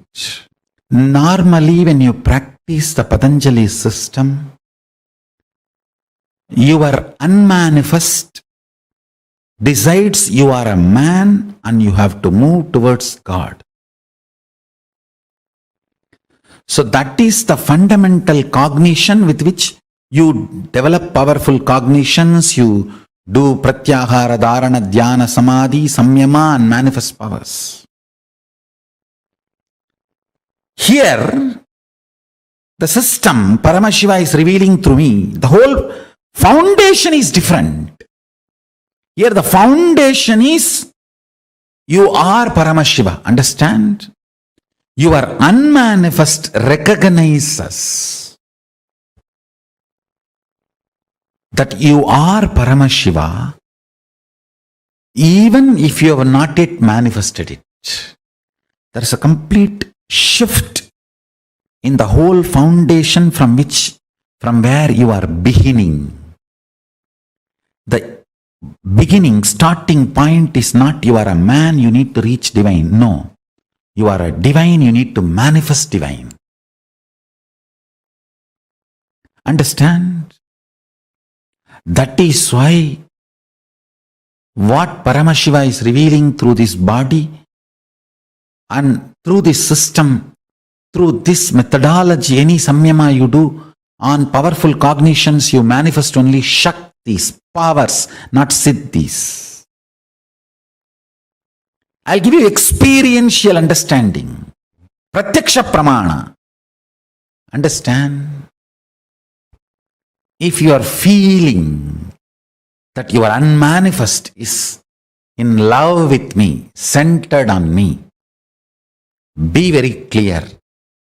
Your avyakta, unmanifest is already accepted the foundation point that you are Paramashiva. Paramashivoham, unless your avyakta, unmanifest component of you decides to accept this truth, Paramashivoham, you are Paramashiva, it will not fall in love with me.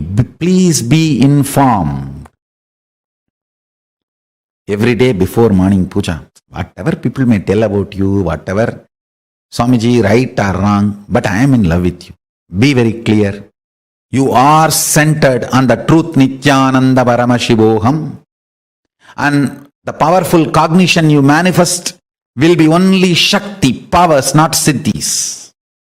There are two cognition. Listen to it very carefully. Whatever people may say, whatever I hear, right or wrong, but I am in love with you. I know you are Paramashiva and I love you. It means your unmanifest is centered on the cognition. I represent Paramashivoham. If you say, I know you are Paramashiva, I love you also, but then forget about it. Even if you manifest powers, it is only Siddhis. See, there is two things. I love you, but Siddhis. Even if you manifest, it is Siddhis. Miracles, not power. Whatever I hear, right or wrong, good or bad, but I know you are Paramashiva and I love you. If the but comes before the sentence or the but comes after the sentence, decides whether you are manifesting Siddhis or Shaktis. That's it.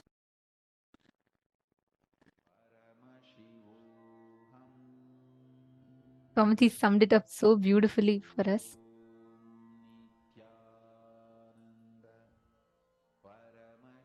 Just understanding This exact sentence, do you tell Paramashiva, do you negotiate with Paramashiva with all the things? Do you say, I love you, but this?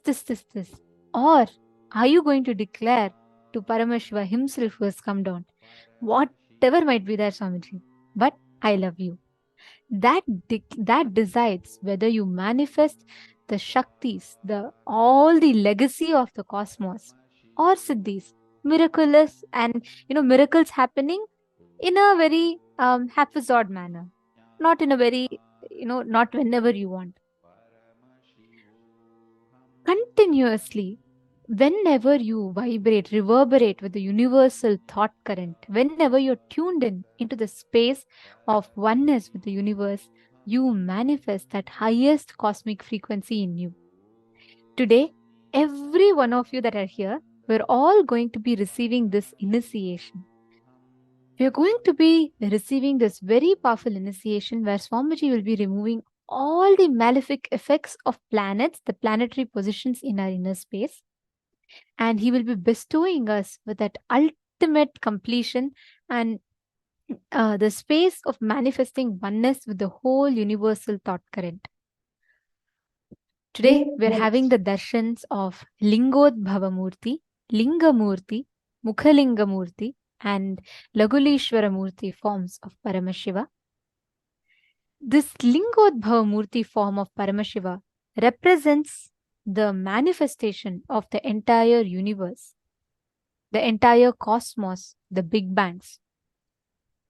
We will be chanting the Dhyana Shloka of Lingodbhava Murti.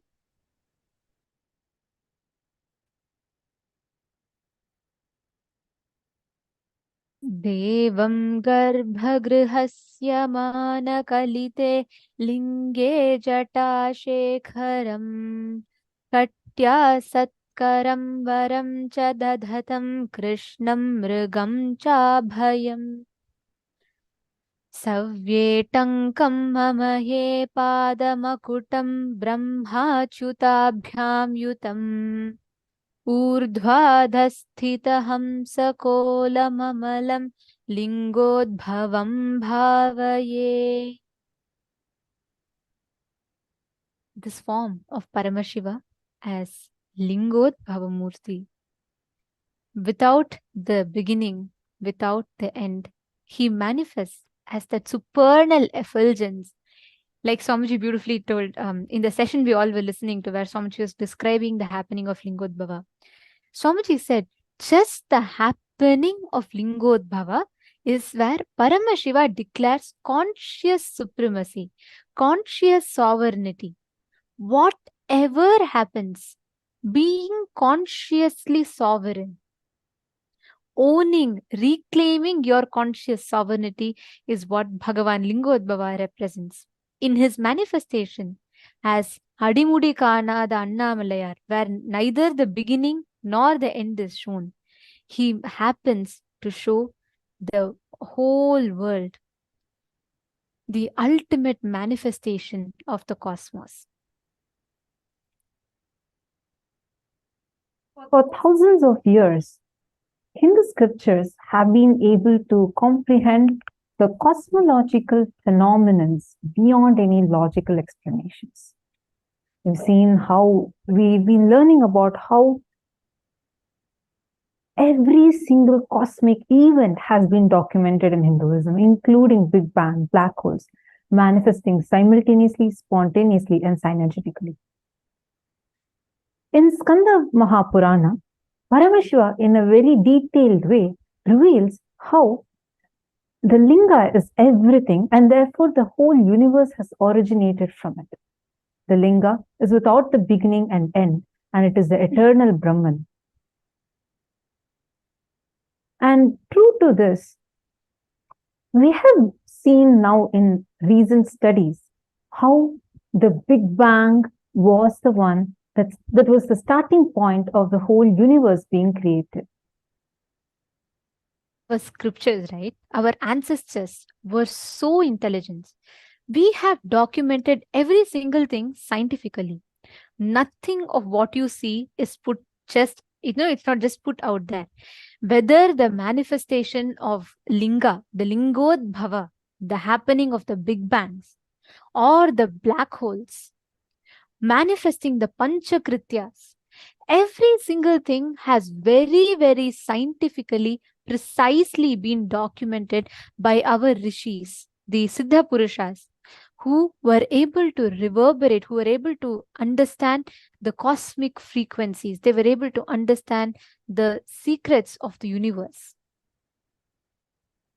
And these have been very clearly recorded. Like, for example, when we say that how the Big Bang manifested the whole universe, that's exactly what is Bhagavan Lingodbhava, Avyakta, the unmanifest, manifesting as Vyakta, as manifest. And today Swamiji so beautifully explained to us so many different powerful cognitions, amazing rare revelations, be it about how the universe was created, or what is Big Bang, black hole, V hole, grey hole, and the whole. Swamiji also revealed to us about the Hindu cosmology. We learnt about Vedic astrology, what is Surya Siddhanta, what is Hindu cosmology, and how all of these are functioning, how planets are not our enemies, and how, based on the understanding about the planets, their powers and possibilities, you can plan the best in your life. But the science that Swamiji has revealed is way more fascinating than just what we all learned. What we all learned today is just the tip of an iceberg. Like Swamiji was saying, the universe vibrates, reverberates with a certain thought current, the universal thought current. Whenever man aligns himself to that universal thought current, we start resonating, we start capturing and encapsulating the great truths that the universe is continuously revealing to us, that the cosmos is continuously revealing to us. And our rishis were adept at this science. They were able to precisely predict the descent of the avatars, the descent of superconscious beings to planet Earth by studying certain cosmological events in the universe and map it to the energy, the cosmic happenings, the cosmic beings that descend planet Earth. And one more fascinating thing about this is that whenever some extraordinary great events happen in the cosmos, it leaves behind something very significant through the cosmological events which we can study. This has happened multiple times before. This has happened several times in the past, where we have seen the descent and the departure of various enlightened masters, incarnations, have been recorded with the cosmic happenings.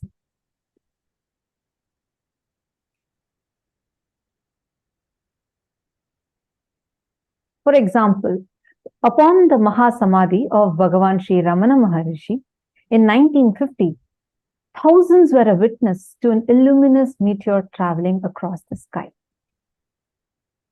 Like this, our Puranas have recorded several other cosmic indications of the descent of superconsciousness. And among the recorded happenings of incarnations landing, the rarest of the rare is happening of Paramashiva himself, in his most pure and ultimate form, which every being yearns for thousands of lifetimes. Paramashiva assumed this physical frame on the 3rd Jan 1978. Let's start with the birth. Let me describe exactly the experience of birth. The experience itself is really wonderful. There was no dual or two things. First, it can be said even in the way like a light covered by light. There was no experience, experiencer and experienced separately.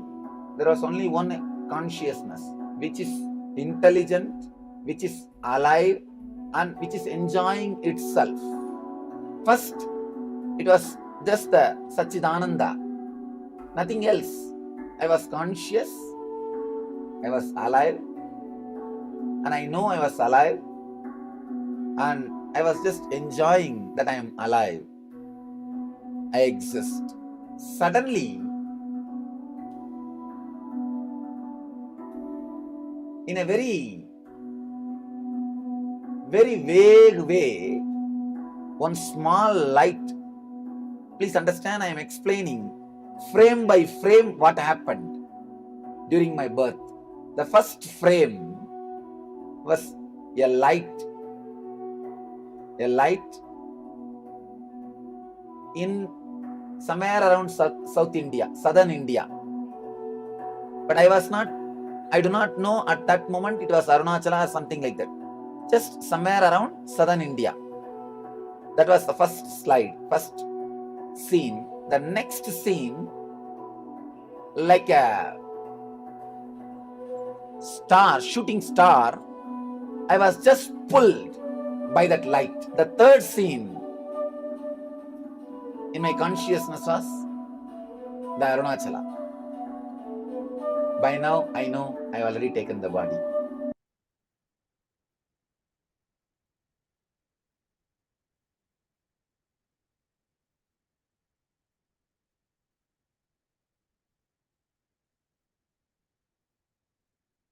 This happening of the avatar, like how Swamiji himself beautifully decoded for us, just describing how it had happened, is clearly recorded by the modern science.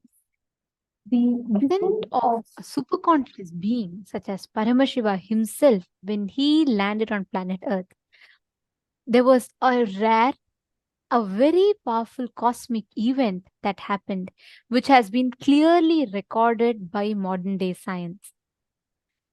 When Swamiji descended on planet Earth, in that very night, in the night sky, a supernova appeared in the constellation Aquila at approximately 12:50 a.m. Indian Standard Time. And for all of us to note, like Swamiji was describing, it was exactly in the exact time period of Swamiji's descent on planet Earth.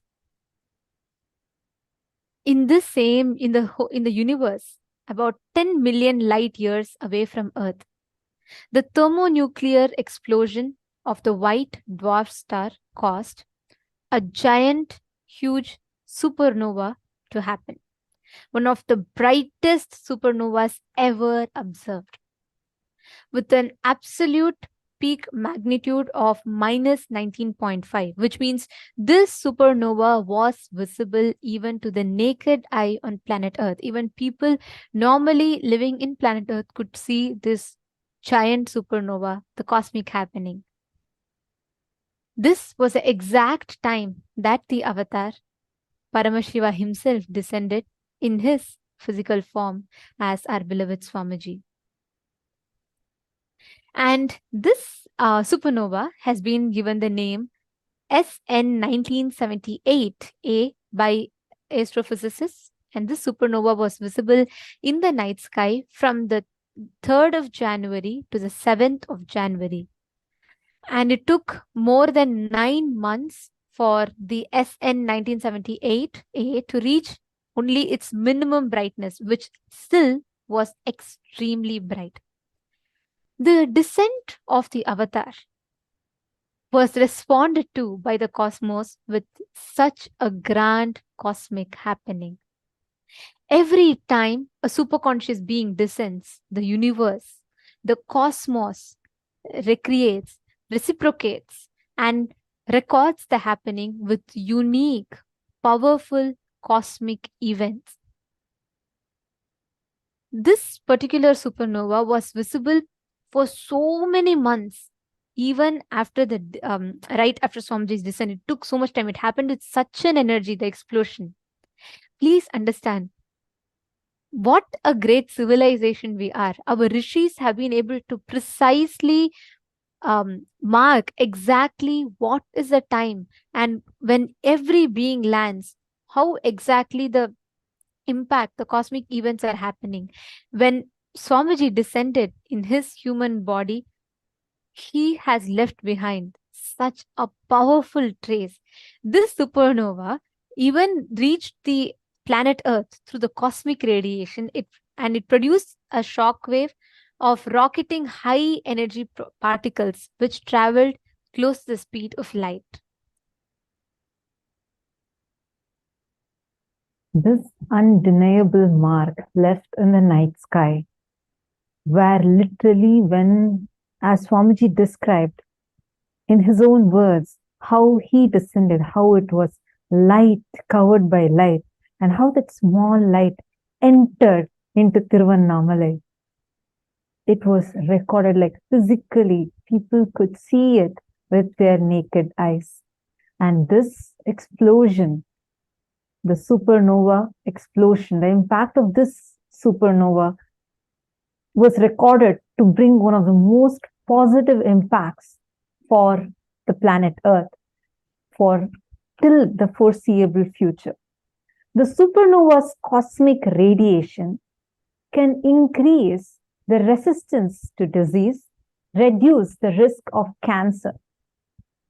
And it also linked to positive changes in Earth's climate, such as sudden increased cloud formation and increased precipitation. Additionally, another astrophysical phenomenon that peaks on the 3rd of January every year is this Quadrantid meteor shower.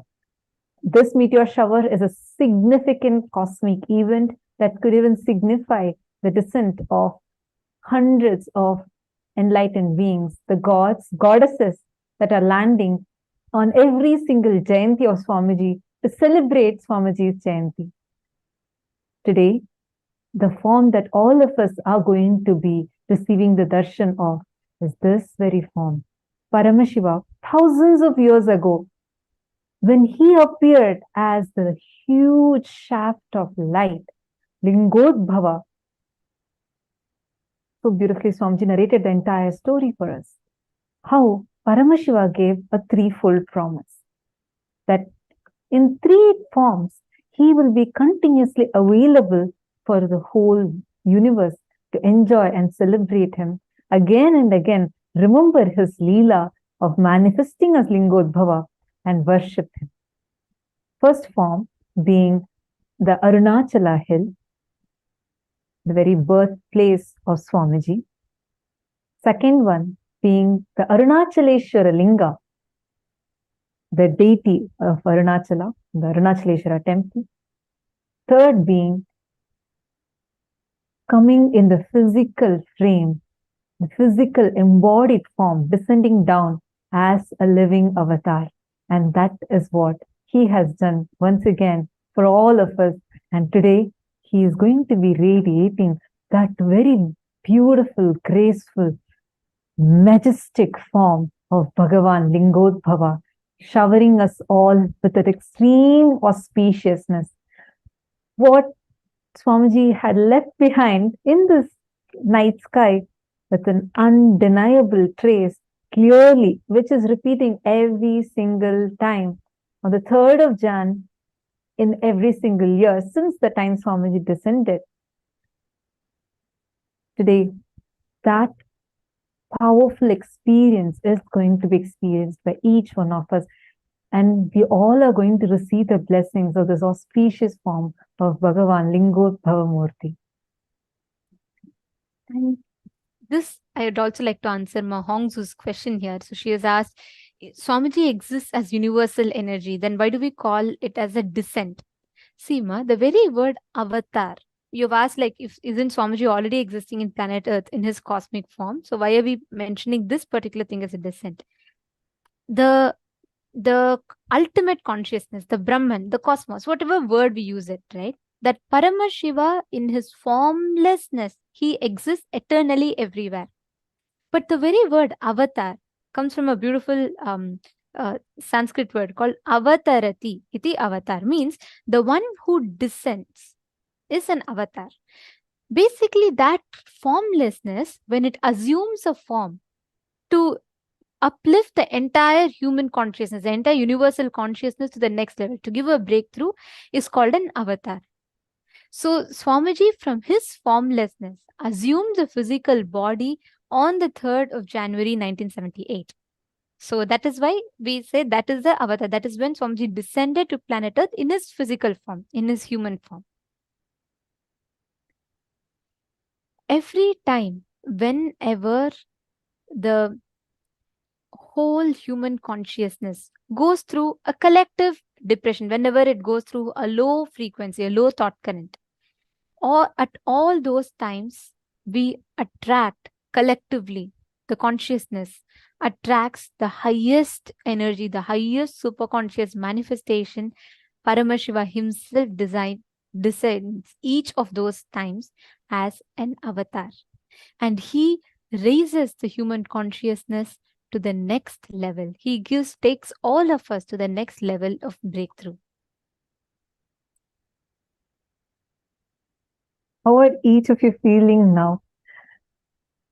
To be sitting here where Paramashiva is going to be giving us all the darshan of the formless in form, the avyakta as vyakta, Lingodbhava Murti. How are each one of you feeling to be sitting here, to have this great blessing to be here today and to receive this darshan? And to add to it, today is also the day of Pradosham. This is the exact cosmological happening when Paramashiva had manifested as this Lingodbhava. So the cosmic alignment is there. Cosmos himself has descended for us, manifesting this form and chosen you to be here to receive this darshan. How are you feeling to be here right now? Today, when you connect to Swamiji during the darshan, all the malefic effects of planets, any problem, any malefic impacts that you have, just connect to this form of Swamiji. Today, on this auspicious day, actually, every one of you that are connecting, please understand, today is a very, very significant day. Even as per the Hindu calendar, today is the day we can connect to this form of Paramashiva. Because on this day, on this exact day, it is Pradosham today, on this day, connecting to Lingodbhava Murti, this is the exact day, every Pradosham in Tiruvannamalai, a beautiful Abhishekam and Arati is done to Lingodbhava Murti, Arunachaleshwara. So every one of us are connecting to Swamiji on this auspicious day and receiving the darshan of Lingodbhava Murti. And understand, this is a very, very powerful time. Even as per the Hindu calendar, it's a very auspicious, powerful time to have the darshan of Lingodbhava Murti. So today, on this very day, we're all receiving the darshan.